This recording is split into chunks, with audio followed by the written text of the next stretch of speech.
Oui, la drépanocytose, c'est une vieille maladie, une maladie génétique.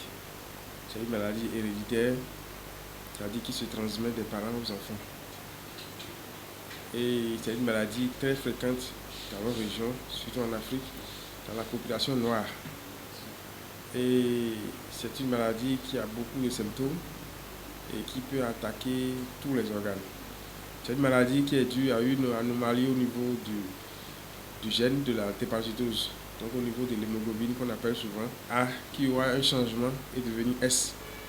Des fois, le A est remplacé par le C. Donc, c'est ce changement-là qui provoque la maladie au niveau de l'hémoglobine. Ça provoque la mutation au niveau de l'hémoglobine et qui va se manifester maintenant chez l'individu par des symptômes. Donc, souvent, les individus sont SS. Je précise pour dire les malades sont les SS, les drépanocytaires de forme SS. C'est eux qui sont symptomatologiquement malades, les SS, les SC et accessoirement les CC. Les sujets AS ne sont pas appelés drépanocytaires. Ils portent le gène, ils portent le trait de la drépanocytose. Ils peuvent le transmettre, ce gène, à leurs enfants, mais eux-mêmes ne souffrent pas de la drépanocytose. Donc si quelqu'un est malade, a des douleurs, il ne faut pas l'assimiler à une drépanocytose parce que la personne serait de la forme AS, mais chercher les causes ailleurs. Donc c'est les malades, c'est les SS et c'est les SC souvent. C'est ces deux-là souvent que nous avons et qui font vraiment la maladie dans nos pays. D'abord, les manifestations, c'est ce que tout le monde connaît ici, c'est les douleurs osseuses, les douleurs articulaires, les douleurs au niveau de la poitrine, là ça devient plus grave. Donc c'est le syndrome, ce qu'on appelle chez nous, syndrome vaso-occlusive. Donc c'est les douleurs, la personne est très mal. Et c'est des douleurs qui peuvent aller d'intensité croissante. Il y a aussi la fièvre, ils font la fièvre souvent comme les autres maladies, ils font les infections souvent, ils sont susceptibles, beaucoup susceptibles à faire des infections. Ils sont souvent anémiés aussi, parce que leur hémoglobine est souvent dégradée. Contrairement au sujet qui n'est pas drépanocytaire, où l'hémoglobine, les globules rouges ont une durée de vie de 3 mois. Le drépanocytaire, c'est à peine 10 jours. Les globules rouges sont détruits. Et chaque fois, donc, cet individu est en perpétuel renouvellement des globules rouges. Ce qui fait qu'il dépense beaucoup d'énergie pour fabriquer les globules rouges. Donc, ces sujets drépanocytaires qui sont souvent anémiés, qui font de la fièvre, et qui ont souvent les douleurs. Voilà les manifestations de la maladie qui peuvent rapidement, ces manifestations peuvent rapidement se compliquer et évoluer vers une anémie grave ou bien le décès si rien n'est fait rapidement. Et ce qu'on demande, c'est que dès que les symptômes commencent, que les gens tournent à la maison, les premiers médicaments, les premiers ceux que ça ne marche pas, qui se rapprochent rapidement des spécialistes, qui aillent dans le centre de santé et rapidement, je crois que lorsque les soins sont mis, ça permet de ralentir l'effet vaso-occlusif qui est en cours. Mais il faut signaler que les grandes crises de la drépanocytose ne se traitent pas dans tous les centres de santé. Ça, c'est très important parce qu'il y a des fois, les gens, ils sont malades, ils sont en crise. Et quand ils vont, par exemple, dans un centre de santé qui n'a pas forcément les compétences de ce traitement, ça retarde le diagnostic, ça retarde le traitement et ça aggrave la maladie. Ce qui fait que lorsque ces gens sont référés après et qu'on les retrouve après dans un état très grave, bon, heureusement, avec les compétences qu'il y a, on essaie de gérer ça. Mais il faut vraiment, normalement, les patients drépanocytaires doivent être suivis régulièrement. Et ce suivi se fait avec les gens qui connaissent la maladie, qui sont des spécialistes, pour vraiment faire un suivi régulier au niveau de leur maladie. Comme ça, lorsqu'ils ont des problèmes, même avec un coup de fil, on peut gérer beaucoup de choses et la personne vient à l'hôpital en cas de crise pour que ça puisse être géré correctement. La journée mondiale de lutte contre la drépanocytose, c'est très bien. Ça permet effectivement de faire connaître la maladie d'abord. Parce que malgré son ancienneté, malgré sa fréquence, c'est la première maladie génétique au monde en matière de fréquence. Il faut vraiment que les gens connaissent d'abord la maladie, qu'ils sachent que cette maladie existe. Et lorsqu'il y a des enfants, un ou deux dans la famille, c'est toujours un problème à gérer. Parce que c'est les crises, c'est souvent des maladies, on est souvent à l'hôpital. Et cette journée va permettre d'insister sur le fait que c'est du dépistage. Il faut se faire dépister pour savoir si l'on est capable de transmettre cette maladie à son enfant ou pas. C'est comme la dernière fois, quelqu'un qui m'appelle pour dire, docteur, est-ce qu'il y a des traitements pour ne pas avoir un enfant drépanocytaire? Mais il n'y en a pas. Il n'y a pas de traitement, comme si je l'ai répondu, il n'y a pas de traitement pour ne pas avoir un enfant drépanocytaire. C'est une maladie génétique, il n'y a pas de traitement pour ça. Le traitement qu'il y a, c'est juste la prévention. donc se faire dépister. Lorsque les gens, avant de se mettre en couple, sont dépistés, connaissent leur électrophorèse de l'hémoglobine, il faut forcément éviter que, par exemple, des sujets AS se mettent ensemble. Parce que lorsque deux AS se mettent ensemble, le risque d'avoir un enfant déparasitaire SS est de 25%. C'est beaucoup. Donc, une fois sur 4, à chaque grossesse, le risque est de 1 sur 4. C'est énorme pour une maladie. Les autres maladies génétiques, c'est 1 sur 100, 1 sur 1000, 1 sur 10 000, vous voyez. Donc, c'est vraiment infime, ces risques. Mais pour la drépanocytose, c'est 1 sur 4. Donc, chaque fois qu'il y a une grossesse en cours, il y a le risque 1 sur 4 d'avoir un enfant déparasitaire. Et donc, pour éviter d'avoir l'enfant déparasitaire, pour éviter ce risque, il suffit simplement, ça ne coûte rien, de faire son électrophorèse, les deux le font. Et moi, souvent, les couples que je reçois ici pour ces genres de conseils, lorsque les deux portent le trait déparasitaire, moi, je décourage ces gens d'union. Enfin, je ne sais pas que je dis non, ne vous mettez pas ensemble, c'est pas ça, mais leur expliquer le risque pour qu'eux-mêmes ils sachent que si on se met ensemble, c'est vrai qu'actuellement, les couples, les gens, ils s'aiment et ils mettent l'amour devant. On s'aime, on est déjà allé loin, les parents nous connaissent déjà, on a déjà fait ci, on a déjà fait la connaissance, on a déjà fait les premiers pas, on a déjà signalé à l'église qu'on veut se marier. Et tout ça n'est rien face à un enfant déparasitaire qui va survenir dans la famille. Il vaut mieux rebrousser chemin, faire demi-tour lorsque on est tous deux porteurs du trait déparasitaire que d'avoir l'enfant malade. Parce qu'un enfant malade qui naît dans la famille, lorsque l'enfant est vraiment SS, qui fait des crises régulièrement, l'amour là qui était là disparaît. Et souvent, vous allez constater que le papa, ça arrive très souvent, le papa laisse l'enfant à la charge de la maman et c'est la maman seule qui s'en occupe. Et donc ça devient difficile. Il y a beaucoup de cas qu'on a comme ça. L'amour disparaît, les gens ne sont plus ensemble, ils se séparent juste à cause de l'enfant parce que chaque fois, tous les 3 mois, tous les mois, l'enfant est à l'hôpital, toutes les dépenses du foyer, c'est dans la maladie. Donc on n'a plus de moyens pour s'occuper des autres enfants. Et les parents, dans ce cas aussi, se culpabilisent parce que, qu'ils veuillent ou non, c'est eux qui ont transmis la maladie à l'enfant. Donc l'enfant qui souffre, qui est malade, ça fait pleurer la maman. On demande pourquoi vous pleurez, c'est parce que c'est à cause de moi que l'enfant est malade. Effectivement, c'est une culpabilité parce que c'est elle qui a transmis la maladie à son enfant. Donc pour éviter ça, en amont, il faut faire le test de l'électrophorèse qui ne coûte rien du tout dans les centres de santé. Et lorsqu'on est porteur du trait déparasitaire, éviter de se mettre ensemble, éviter d'avoir des enfants parce que le risque est trop grand. 1 sur 4. C'est vrai que les gens peuvent avoir la chance de ne pas en avoir du tout.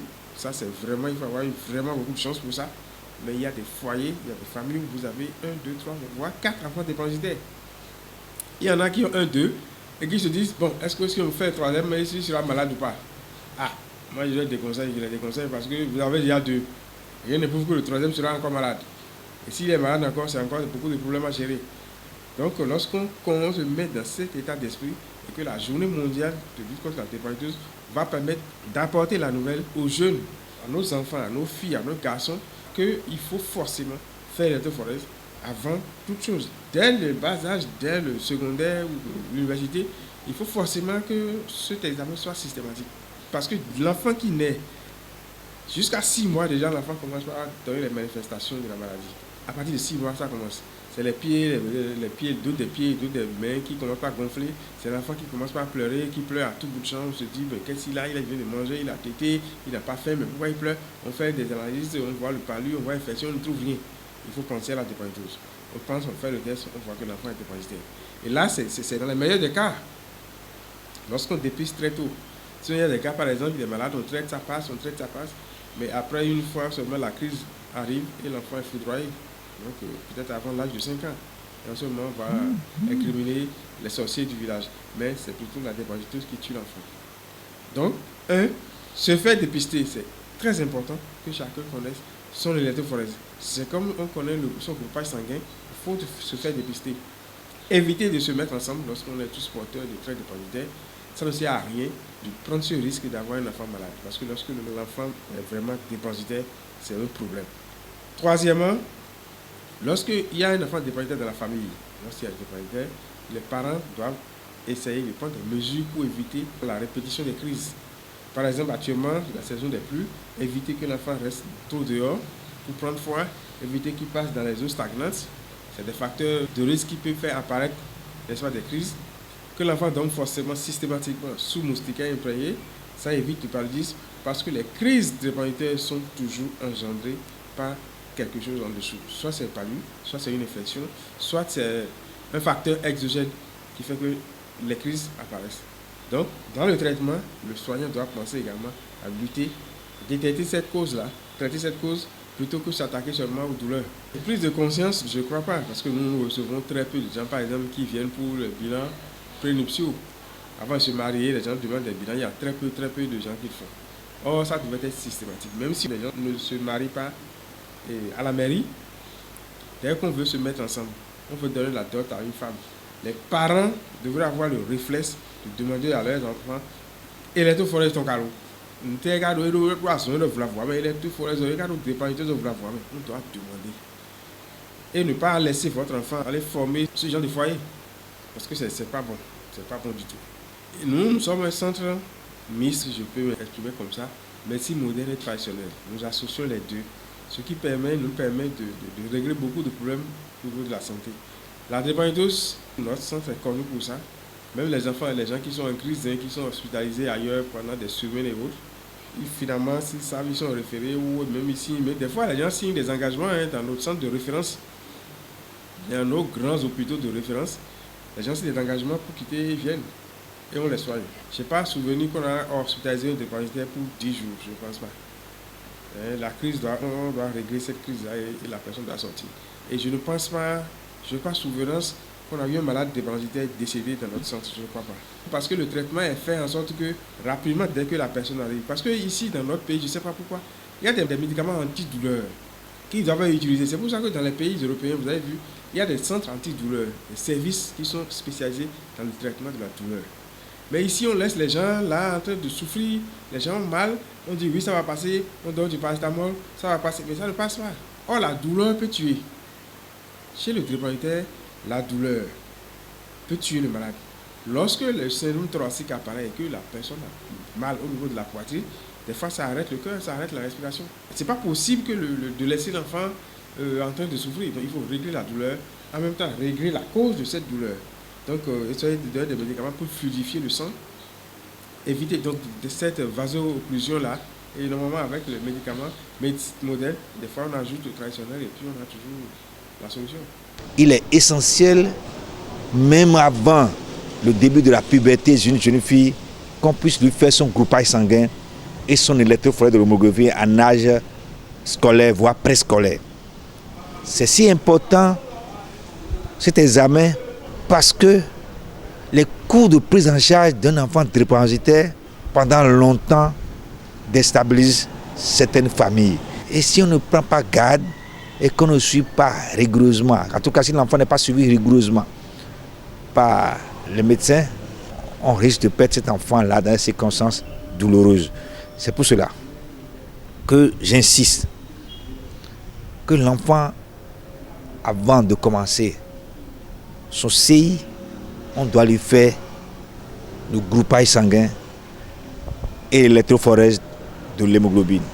Si c'est raté, avant le mariage, d'un coup, même avant de se mettre ensemble en concubinage, c'est ça la chose la plus répandue aujourd'hui, vivre en concubinage, il faut faire son groupage sanguin et l'électrophorèse de l'hémoglobine. J'insiste encore de faire très tôt son groupage sanguin et de faire l'électrophorèse de l'hémoglobine. Surtout d'avoir le conseil d'un agent de santé qualifié qui puisse vous informer.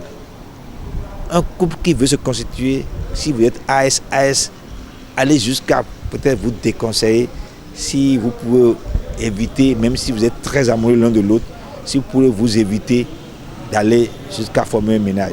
C'est la seule façon pour nous, aujourd'hui, en milieu difficile, d'éviter un ménage futur, d'éviter d'avoir des problèmes compliqués de santé à gérer de ces enfants. Donc nous conseillons globalement, quand vous êtes AS, de rechercher un homme AA.